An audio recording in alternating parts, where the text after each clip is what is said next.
Hey y'all, back with another video. Let's take a brief intermission from all the other stories we've been doing. I will resume later. But let's talk about this sad sack of shit of a so-called mother. This woman, 34-year-old Kelli Bryant, left her kids in a home alone for years with no food, nobody to tend to them. When I say no food, no home cooked meals, nobody to tend to them. Y'all look at this stuff that these kids lived in. This woman did everything under the sun, partying, living her best life while her kids is in the house. Kids ain't been outside. Nobody knew the kids was in the house. Nothing. Y'all take a look at this. It's women like this that don't deserve children at all. Like, what was so important in your life that you had to leave your kids in these conditions? Why not call CPS, give the kids up, give them to a family member? I heard that in one of the news clippings that the dad and family wanted to see the kids, but she kept them away and all of these things. Like, when did it become a point in your life that your life mean more than your kids' lives should mean to you? Once you start having kids, your life don't matter. And I say that as if like your kids should come before anything in your life. Like, you still a mother at the end of the day. If you didn't want these kids, you shouldn't lay down and open your legs to have these kids. It's things like this that really pisses me off.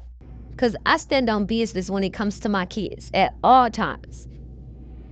But let's watch clips. Let's watch these clips. Or leaves her young kids alone in the house for 4 years. Everybody's upset about it, like, oh my God, this is right in our neighborhood. Apparently, this woman, her landlord, stopped getting rent and hearing from her, so he called 911 for a welfare check. Had no idea that there were kids there, let alone kids in grave situation. 3 children were inside, trash piled up, poop everywhere. The kids said that their mother left them there since at least 2021. They had difficulty walking because their toenails were so long. A despicable discovery, and Y'all, this woman was going out, taking trips from what I'm assuming, because I guess this is her boyfriend that I found in one of the pictures she posted. They look like they had luggage. This woman even had the nerve to do a food drive and post it on Facebook when you got all these kids, 3 kids at the house that you done a whole abandoned. Child, look.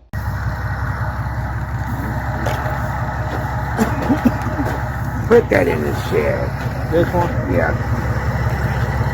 Keep the young one in there. Perfect.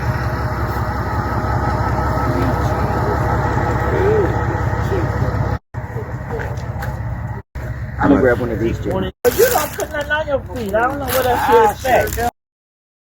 So yeah, I came back so y'all can see that this is actually her page. This is crazy. Look at this. She dressing to the T, make sure she look good. I guess this is her boyfriend or something. Like, this is ridiculous. This is crazy. And she just ain't got a care in the world at all. Tonight, we are continuing to cover a case that is stunning Metro Detroit. 3 children rescued from squalid conditions. Their mother now under arrest. Thank you so much for joining us for 7 News Detroit at 11. I'm Whitney Burney. Their mother allegedly abandoning the children in 2020 or 2021, leaving a 15-year-old boy, 13-year-old girl, and a 12-year-old girl, only leaving food once a week. Oakland County Sheriff Michael Bouchard saying, quote, "This situation would be deemed deplorable and intolerable for an animal, and it is utterly unacceptable for 3 children." 7 News Detroit reporter Tierra Braddock spoke to Sheriff Bouchard today, as well as a neighbor reacting to the chilling revelations. We do want to warn you, some of the details of this story are very disturbing.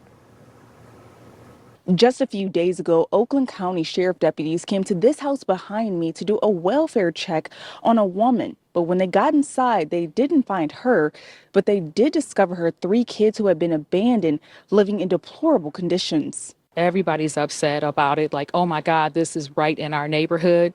How could something like this happen? Pontiac resident Emma Gross lives a few streets over from the home where the kids were found. The Oakland County Sheriff's Office says the house was covered in piles of trash as high as 4 feet in some rooms. There was even mold and human feces throughout the house. It's pretty heartbreaking that the kids would have to live under those conditions. Sheriff Michael Bouchard tells me a 15-year-old boy and his 2 sisters, ages 12 and 13, hadn't been outside the home in years and were surviving off of weekly drop-offs of prepared food. It kind of reminds me of the commercials you see where animals are living in very deplorable conditions. Well, kind of take that times 10, and that's what the kids were living in for years. The boy told deputies that his mother abandoned them back in either 2020 or 2021. Deputies were recently called because the landlord of the home asked for them to do a welfare check. The landlord said he hadn't seen her for some time, and I think, as our detectives mentioned, that hadn't paid her rent going back to October. The kid's mother was arrested on Friday, and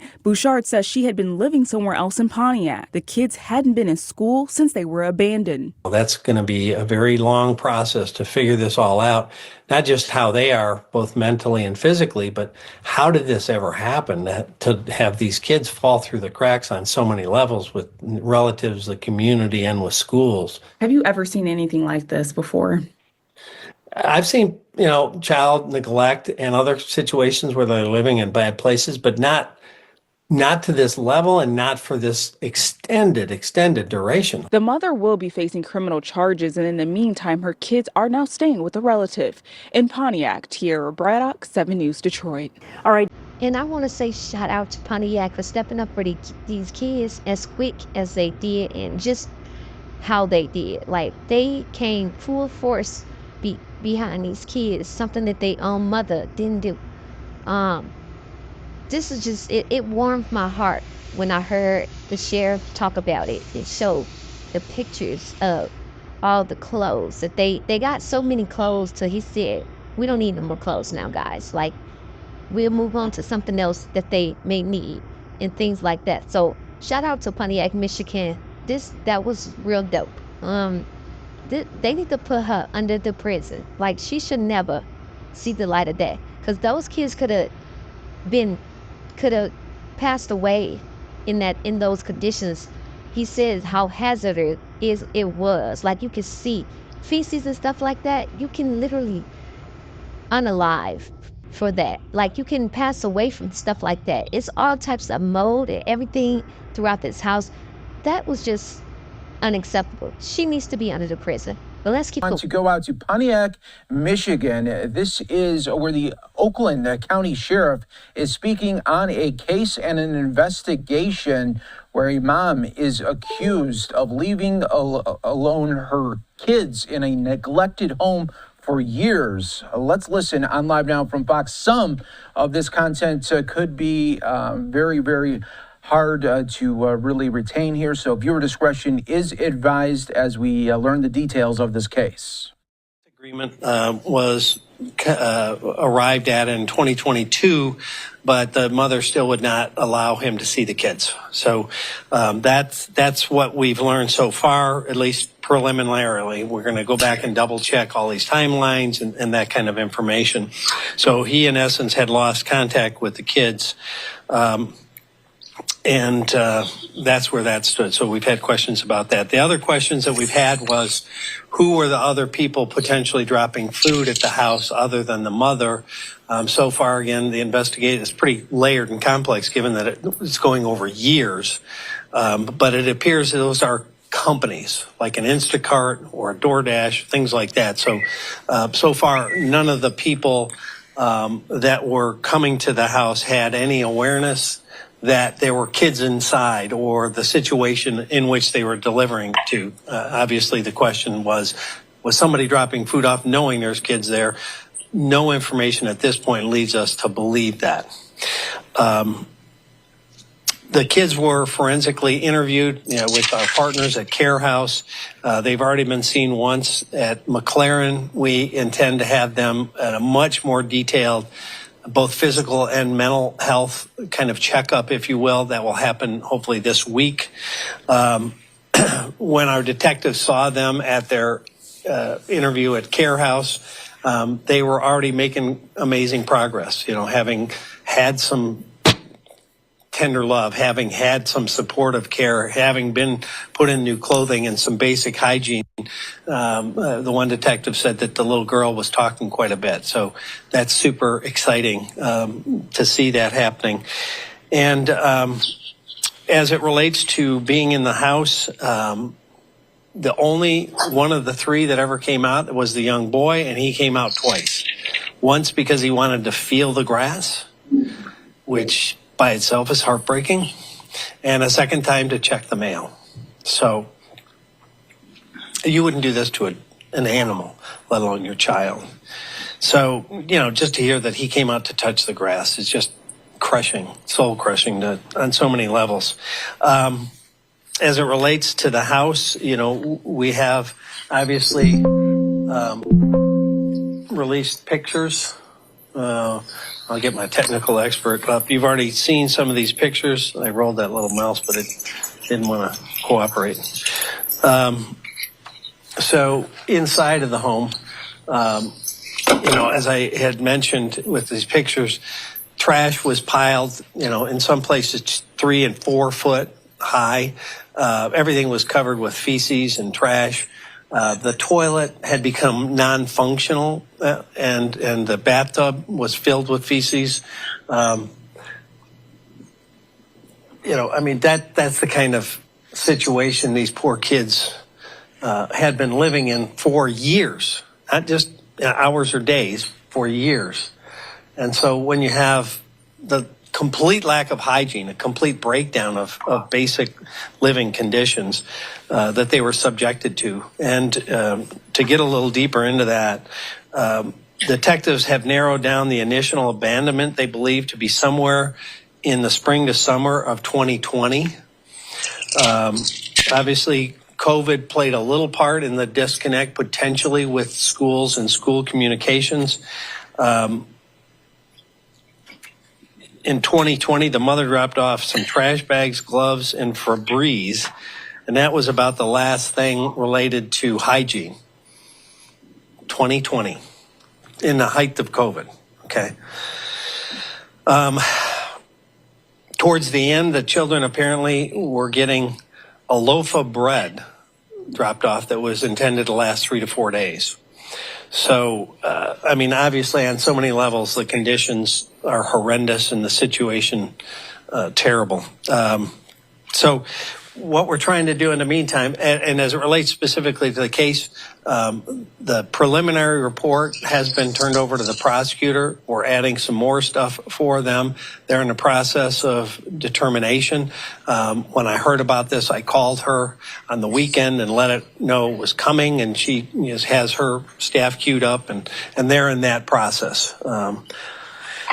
As it relates to the kids, the first thing we wanted to do is obviously get them safe and to get them clean and get them enclosed. And I will say we have one of the most generous communities, I think, in the world.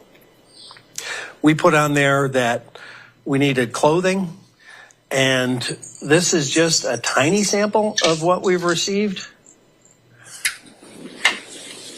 At the office of another office of ours, we have bags and bags.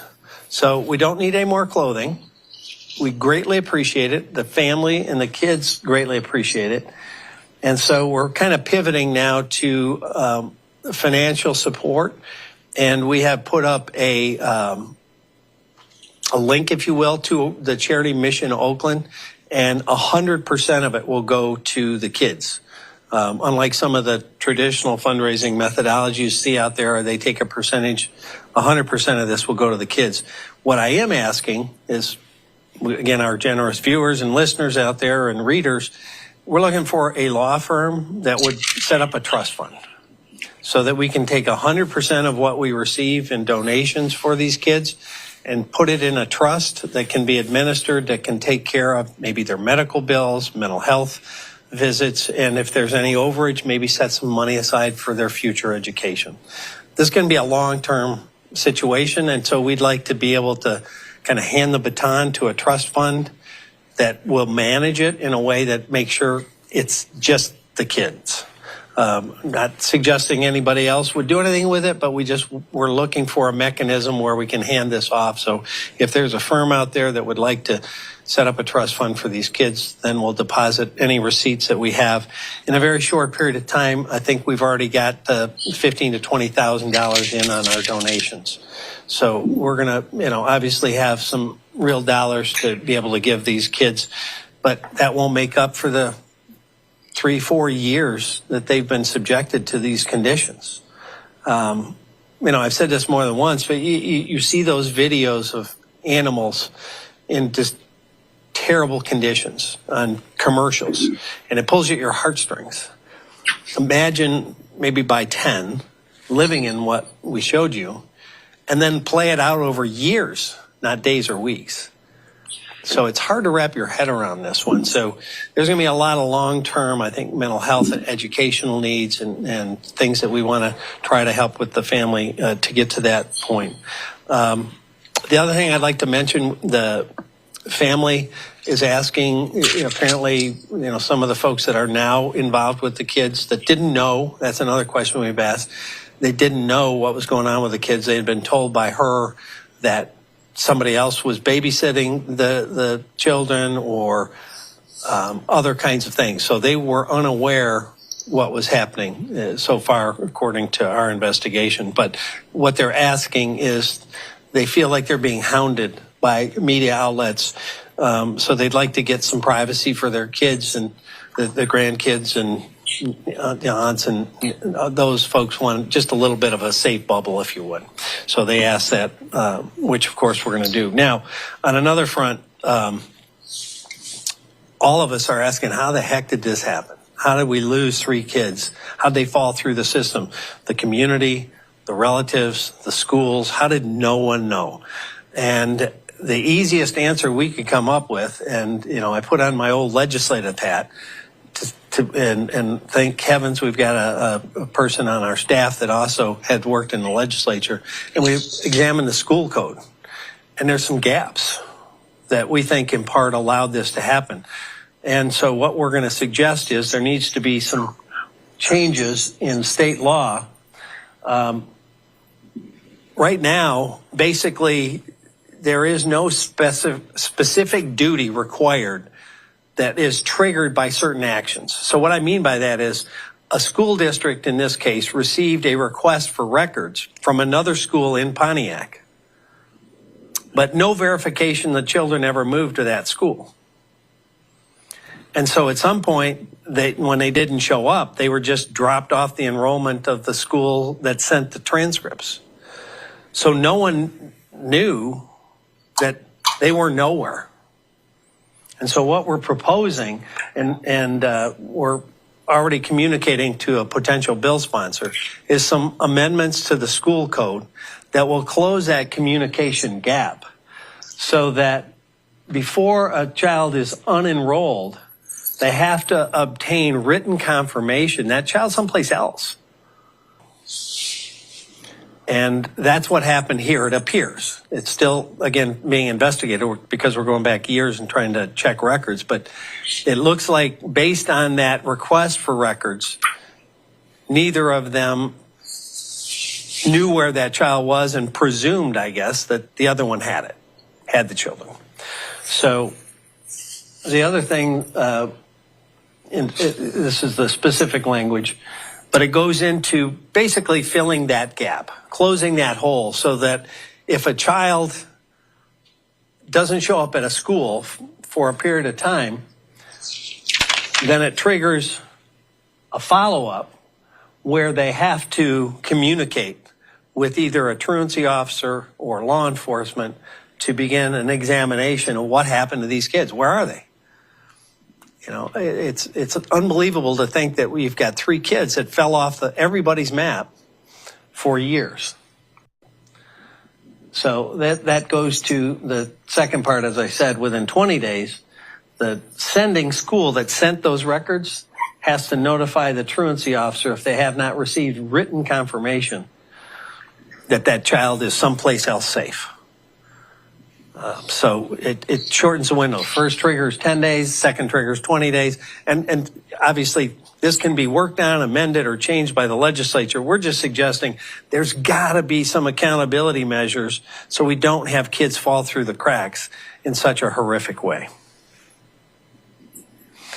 And that is the direct donation link to the children and their needs.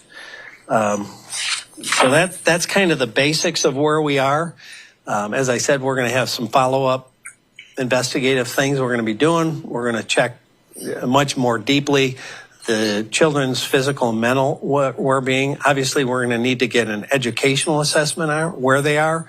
Without any education for a period of years, you know, you hear how many kids across this country fell way behind from 1 year of COVID. Imagine where these kids are. And so we don't have a clue. Where are they educationally in terms of acuity and also mental health and all the developmental things that happen in those critical years? You know, we don't know. And they're going to have needs with that. So it's a big undertaking, a big process, and one of the most tragic long-term abuse situations I've ever seen. I've been in this a long time. So that's kind of where we sit. Questions? What did mom say or do to make her children so scared of leaving the house for years? They were just scared.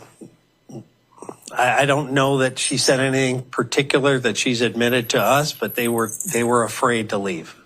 I know that much.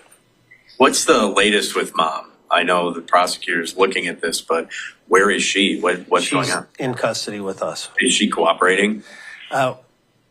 Yeah, I mean, she's talking to us, but we've got some follow-up secondary things that we want to ask her based on more information that's come to our attention since this originally surprisingly came to our attention when we were thinking we were going to check on her welfare and found 3 kids. Any idea on the state of her mental health? I have no information or background that she's got any mental health challenges, but obviously that will be all part of the case. It's a message for everyone who's stepped up to make donations, whether that's been financial or all these supplies that have come in. A heartfelt, warm thank you to everybody that has stepped up. I mean, as I said, in very short order, we got a ton of clothing, so much we had to say, okay, we got enough of that. Let's pivot to other ways we can help, and people have jumped in on that. I honestly think we have one of the most generous communities in the world, and I've seen it time and time again. You know, I mean, this goes back more than 20 years when I went to Ground Zero after 9/11. And so many police and fire families were decimated. And at that time, there was no mechanism. They immediately had their livelihood cut off, and these families had no income whatsoever. And so I started raising money in this area for the New York firefighters and police officers. And we raised hundreds of thousands of dollars in very short order and gave it to those families before they got any assistance from anyone else. That's this community. That's the heart and soul of this community. So, you know, I just say thank you. What about the landlord? Usually when you're renting, the landlord or somebody will come in and do a maintenance check. What are they saying? Well, the landlord's the one that actually called in a welfare check. You know, he said he hadn't heard from who he thought was the tenant for a period of time, and she hadn't paid her rent since October. So, I mean, typically a landlord would respond if there's complaints about something not working. But he was unaware of any of this. He actually sent us there to check on what he thought was his tenant. And that's when we found the kids. And what's going to happen to that apartment or that townhouse right now? I mean, is it dangerous for the people that are, you know, next door? It's a kind of compact area. Yeah, that will probably be up to the health department and other folks that will have to make a determination of how they move that forward. I mean, when we processed that scene for evidentiary value, our folks were wearing hazmat suits. I mean, on every level, it's a biohazard. How about any debriefing for the officers who found that? Do they go through any kind of debriefing? That's got to be kind of hard for them. That's horrific. I mean, again, I've been in this business a long time. The worst thing for our folks, our men and women on the front lines, is when they have an issue with kids. Because most of them, you know, bring that home in a way that they look at their kid and they see the other kid in this situation and they just begin to personalize it, and it tears them up.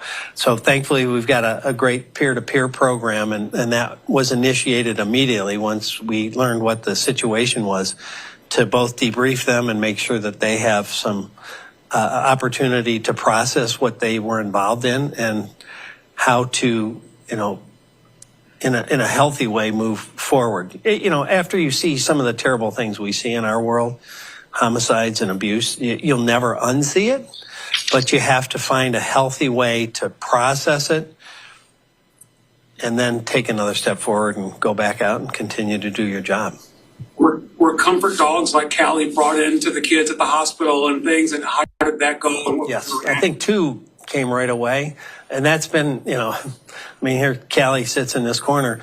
Our comfort dogs have been involved